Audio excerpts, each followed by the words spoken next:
Good morning. Today is May the 13th. It is about 9:35, 9:40. We are in the Five Bogs area today. We're kind of multitasking today. We're doing some squatching. We're doing some turkey hunting. So far, no sign of Tom out here, but keep a lookout. Maybe we'll get one. Maybe we won't. I think I'm only allowed one or two with the tags I have on me. So we'll see how that goes. Otherwise, we're hiking, looking for a sign of the big hairy one, and we'll see where that goes. Come along, let's see what we find. Thanks.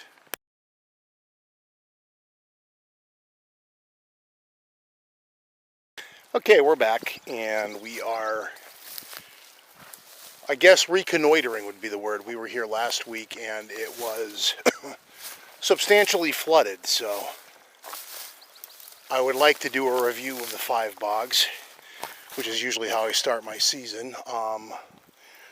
Last week this was a wet, nasty mess, but over there is looking drier than last week. So I'm hoping some of this dried out, because the other major impediment is right along the logging road in.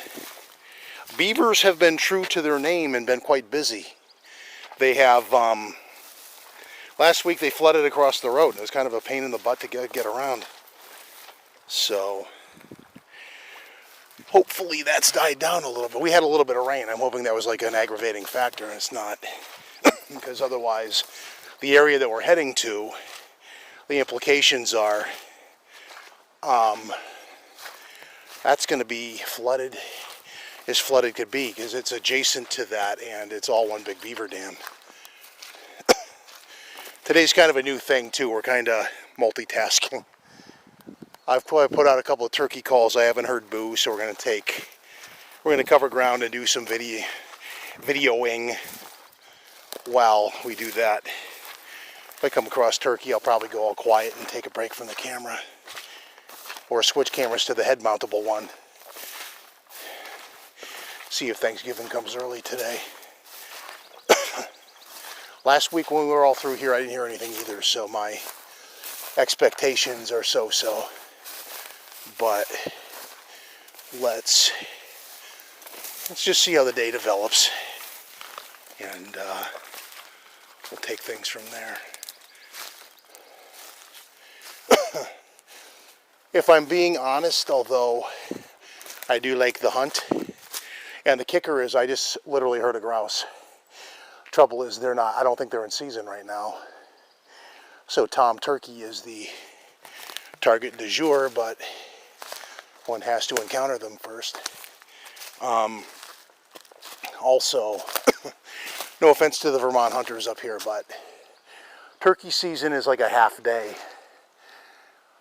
You have May 1st through the 31st, and it's like, I think, from dawn to noon. So right now it's coming up on 10, so I've got a 2-hour window. If I don't find anything at 12, I clock out and we go full-time squatching, and I lug a bow around along with the 5 broadheads over my shoulder. But if we do, or I have to defend myself, I've got 5 broadheads over my shoulder. Maybe later, if you're good, I'll show them to you. And you know, anything shy of like a moose or a bear is going to probably not want to, provided they give me enough time to get one out and load up the bow. But I've never had an aggressive bear encounter in this place, so I have bear mace with me too, but I'm not overly concerned with things like that past a point. The major thing, if anything gossip-wise, it's on my nerves this week. It is what is being called Ketchum 2.0. Yeah, Melba Ketchum has reared her head to griff newbies yet again, and she's doing all the things that lead in that direction, perceptionally. There are those that want to review her data, and she's very quick to point out that it's freely available to donators. So pay up, and you can see her nonsense too. It was bullshit before, it's still bullshit now, but let's just see how far she takes her nonsense this time. Because she, I think in her case, if we're going to categorize her role in the community, it is, we've moved her past hoaxer and loon into straight up grifter. That's what she is. And there are a few others. I would say Polites is kind of a grifter. He also kind of buys into her BS, so they're kind of feeding off each other, which is kind of sickening, but you know, it is what it is, I suppose.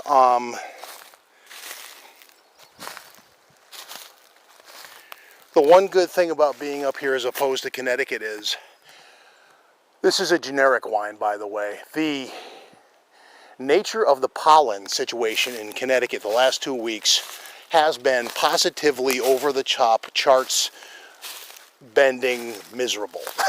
To put it, the allergens have been through the roof. Every day this week, the allergy app on my phone has measured north of 10.0 on a 1 to 10 scale. Or it goes up higher than 10, but anything north of like 9 is, anything north of 8 or 9 is pretty friggin' miserable. And like yesterday down there, it was 10.5. Today is slated for 10.7. So if you are miserable by way of maple, juniper, or oak, and you live north of here or not in the state, maybe a good day to stay home because it's miserable. Trying to find a way that's navigable without putting undue stress on my bow, which is an extra thing to carry through here, but it's early in the season too, so it's not really that overgrown yet. So that's a plus. I'm curious how flooded or not the area is. I also got to watch my arrow fletchings. I don't want them getting all chewed up either.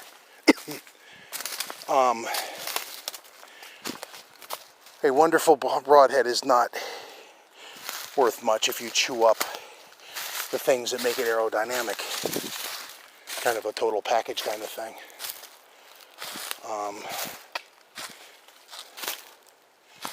But so, we're back. A little better when you're not totally encumbered.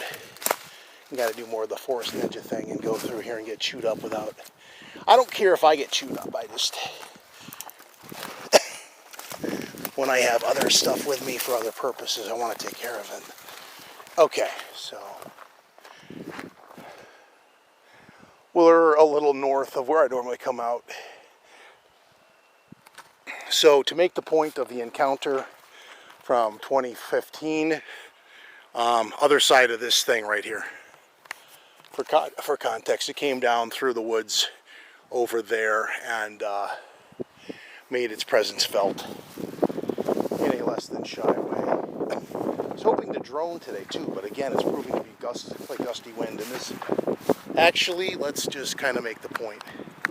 This is kind of discouraging. I don't know if you can see that. The water begins pretty quick. All that is like swampy, lovely crap, and I can feel it seeping into my feet already. So we're gonna kind of concede our limitations and continue north once I get a picture of the view and get out of this lovely little ankle deep. I'm actually retreating, okay, to drier ground. I don't know if that's catching and doing justice to the swampy goodness I just encountered, but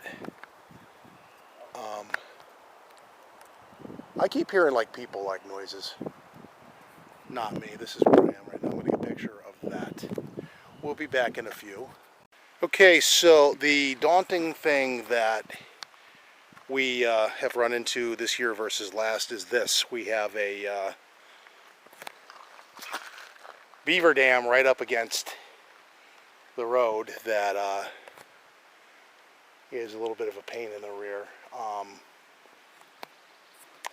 It's not like crazy big, but it's enough that navigating is a bit of a pain in the butt if you don't want to get your feet wet. I resigned myself to the fact I'm going to, though, so it is what it is. I just wanted to show you that real quick. We will come back once we're clear of this and cover a little ground. So bear with us. Okay, so we're going to wrap up kind of where we began. As far as turkey hunting goes, I put out some calls. Tom didn't call back.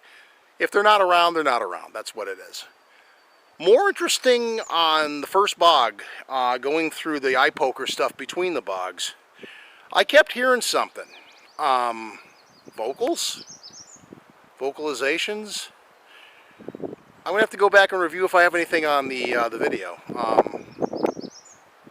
More promising a start than last year, so we will be up following next week. We might be up for an overnighter potentially because turkey hunting's more conducive in the morning, and the reality is it's a 2-hour drive up here from Connecticut where I live, so we'll see where that goes, and we'll as far as that, we're going to do the YouTube thing. Like and subscribe if you're so moved, and we'll catch you next time. Thanks.